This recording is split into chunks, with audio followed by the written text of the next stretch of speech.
Hello, dear fellows. I'm Evil Punk, and this is F1 2019 on the Xbox One. And I've noticed a lot of people have been asking around for advice on how to race without assists. And I use a controller, and I do race without assists. Obviously, it looks much more impressive for streaming and recording sake, and it feels a lot more satisfying too, even without recording or streaming. So I have everything turned off. Aside from ERS, I'm using a controller. So controlling ERS is a little bit difficult while you're racing with the controller.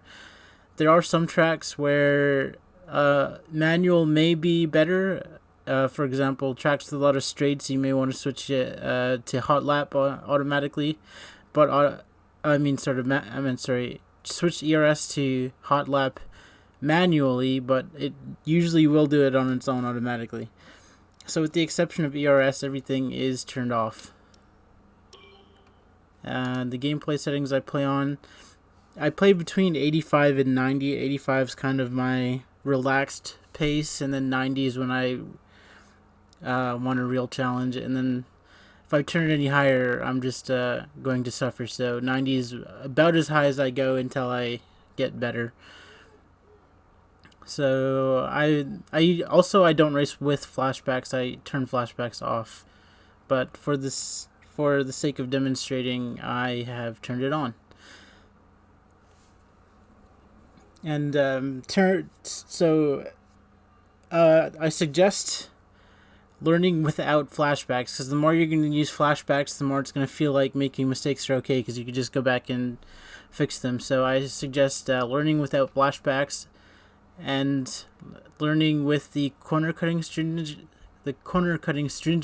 set to strict. This is going to give you a better feel for the track limits.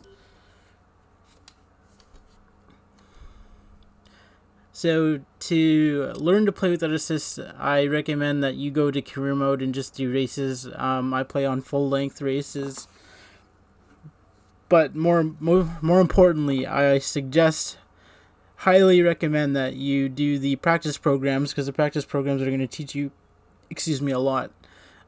Such as the racing line, the track acclimatization will teach you the racing line, and sort of teach you the pace you need to be going through the corners. And then fuel saving is kind of important to learn as well. It's really difficult practice program, but it is something that will help quite a lot, especially if you're going to get into fuel saving at any particular point of a race and you want to do it without losing pace. So practice programs, as painful as they can be, they're important. So let's get into learning how to race without assists.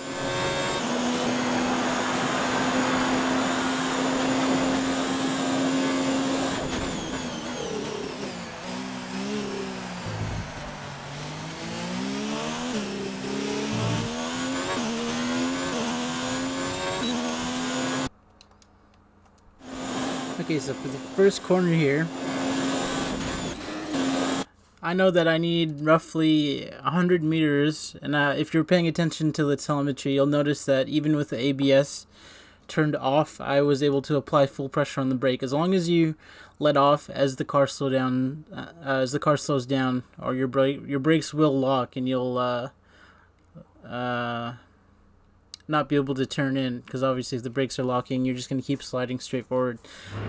So I know that this car from full speed, and this is going to be different for every car and every setup, but I know that this car from full speed needs roughly 100 meters to slow down to second gear for this turn. So shortly after the 150 mark is when I'm going to start hitting the brakes, because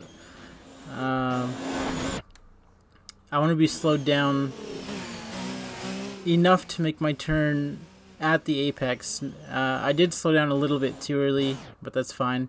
If you do slow down early, just coast through until be careful about hitting the accelerator, because that could upset the car, but coast through until you're at the point where you want to start turning. So again, use the brake markers on the side. Those are the distance markers. and adjust it each lap. So if you know you're stopping a little bit too early, stop just a tiny bit later next time, and you'll get it dialed in eventually.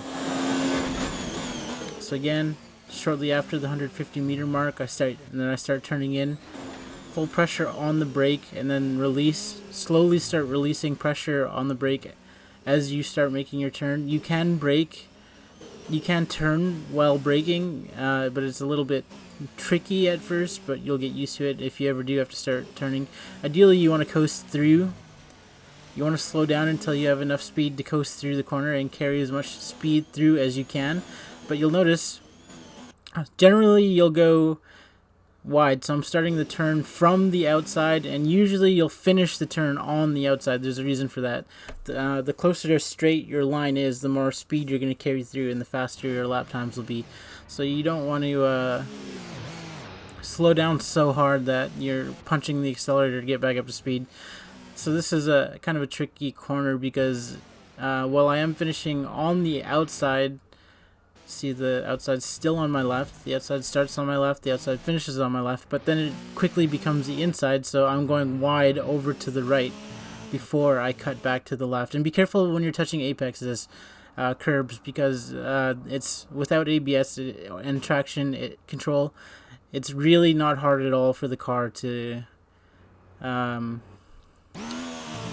get upset and go into a spin. So whenever I know I'm going to go over to a curb, it is possible to go over while on the throttle, but just to be safe, I usually coast over it.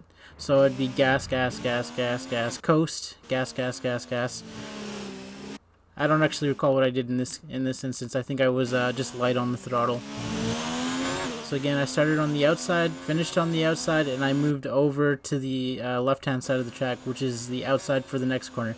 So you'll notice drivers all the time are sort of making S moves around the track. So, example here, I'm on the right-hand side of the track, and then I sort of gently make my way to the other side. That's because I'm setting myself up for the next corner. So when you see drivers sort of like making these weird S moves from one side of the track to the other, it's because they're setting up for the next corner.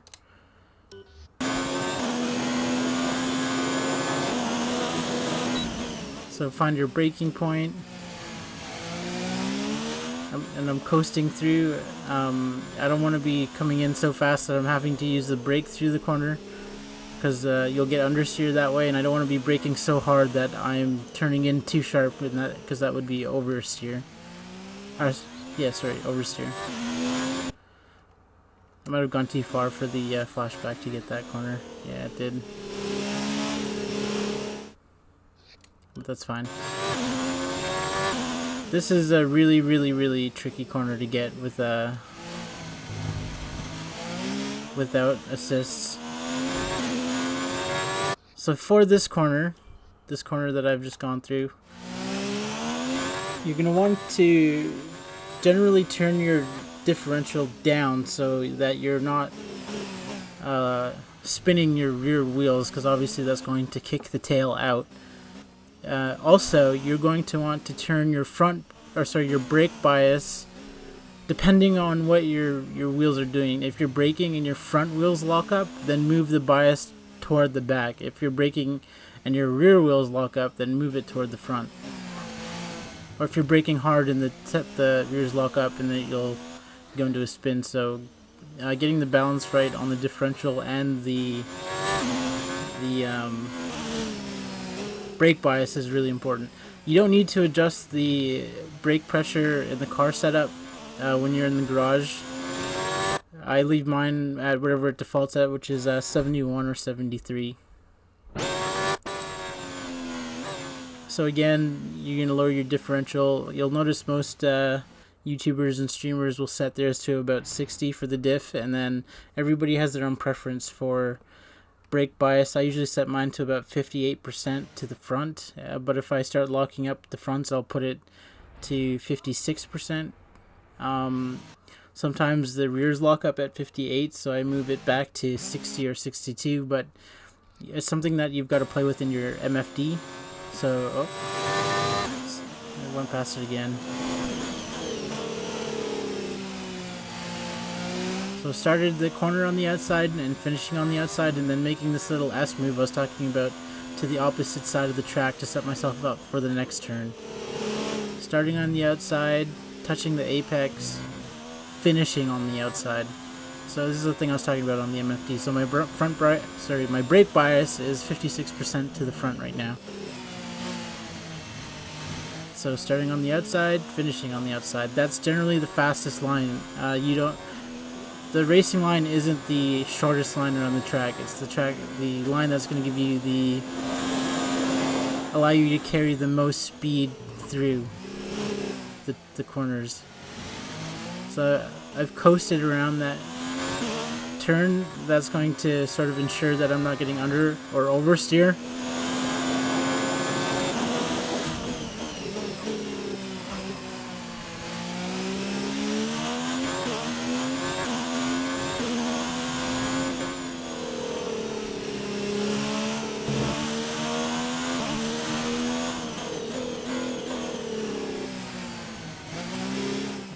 Jeff kind of messed me up and I forgot what I was talking about a little bit.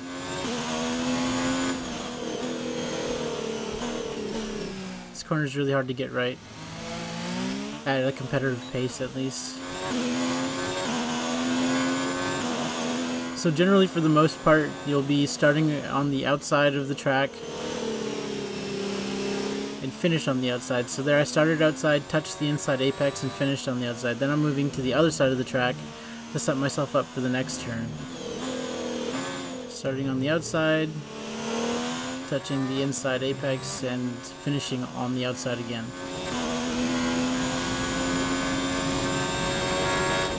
So full brake pressure, and then as the car slows down, start releasing the brake.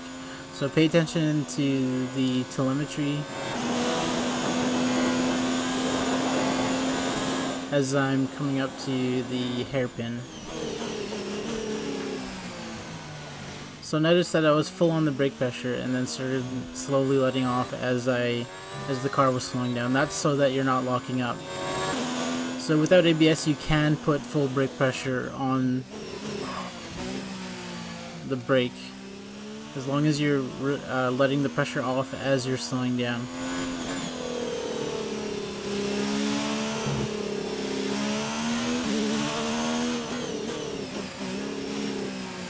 So starting on the outside, touch the inside apex, finish on the outside.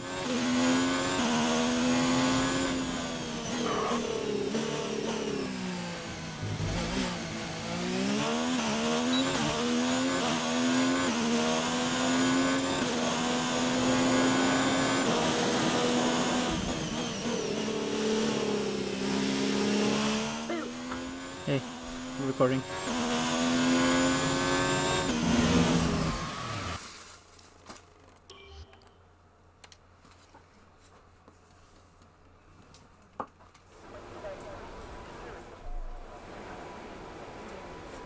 Okay, so I'll do the track acclimatization to demonstrate everything I've talked about. Track acclimatization.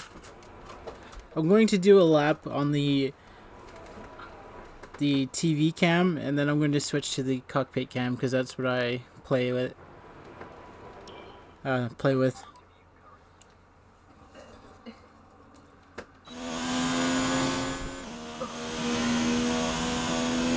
Jeff is really loud. He's a lot louder than the game.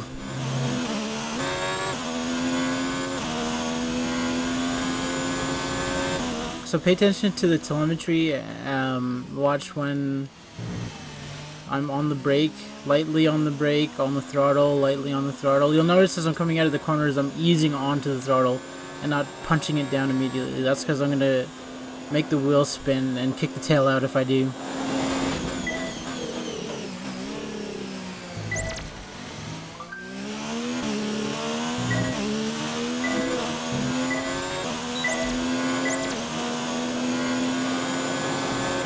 If I'm getting quiet now, it's because I don't want to mess up the track acclimatization, but I'm going to try to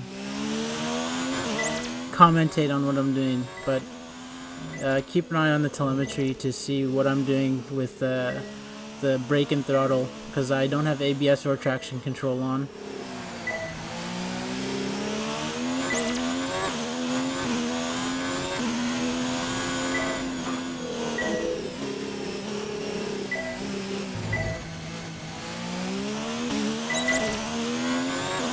And again, the track acclimatization is going to do a couple of things for you. One, it's going to teach you the racing line, and it's going to teach you the pace that you should be going through the corners at.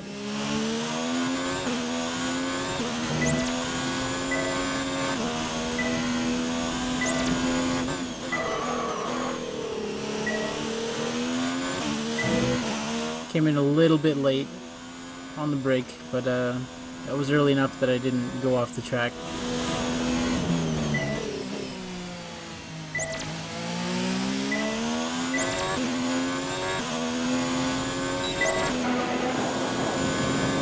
Switch to the view that I play at.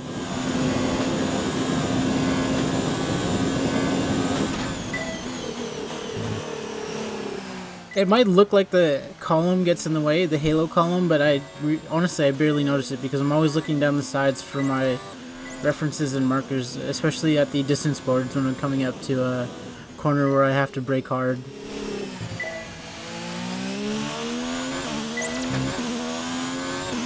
So the column might look annoying, but if you're looking in the right places, you're really not going to notice it.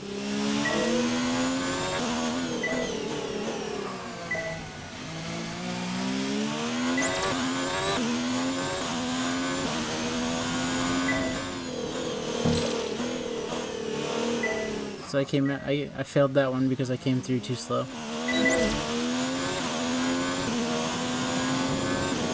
So I'm looking out the right hand side to see the distance markers,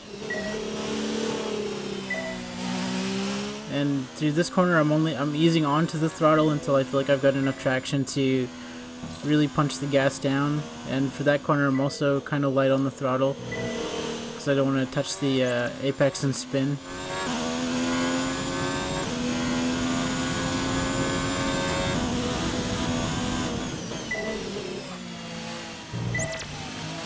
So as you're going through these laps, pay attention to the distance markers. There are some corners that won't have them, and it'll just come down to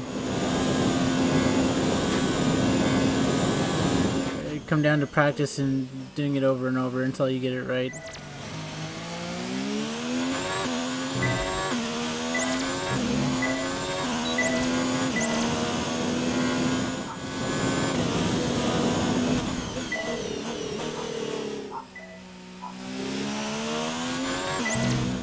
So when I'm turning in on these corners, I've got the stick right over.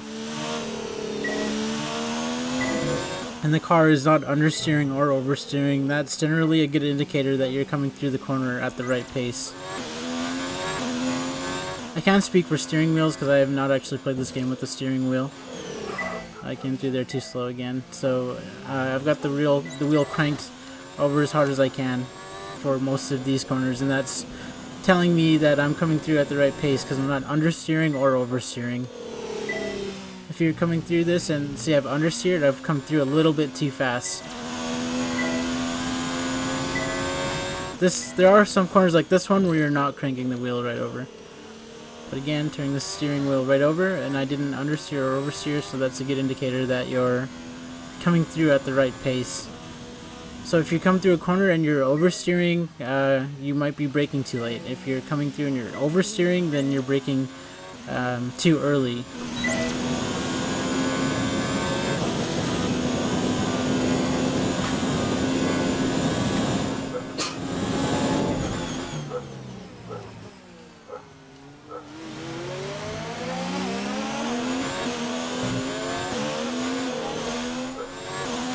Alright, so I'm just going to finish the in-lap, but that's pretty well all I can think of off of the top of my head for tips and advice on learning to play without the assists.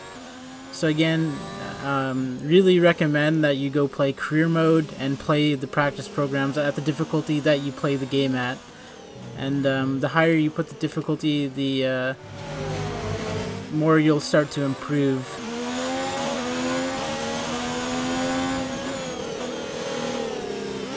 And if you're ever struggling at any point, it could be a number of things with the practice programs. It could be that you're not taking the right line around the track, or your pace is just not quick enough.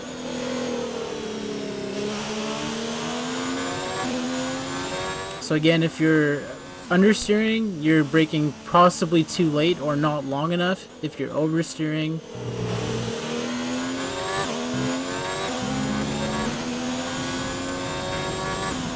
okay, Jeff, shut up.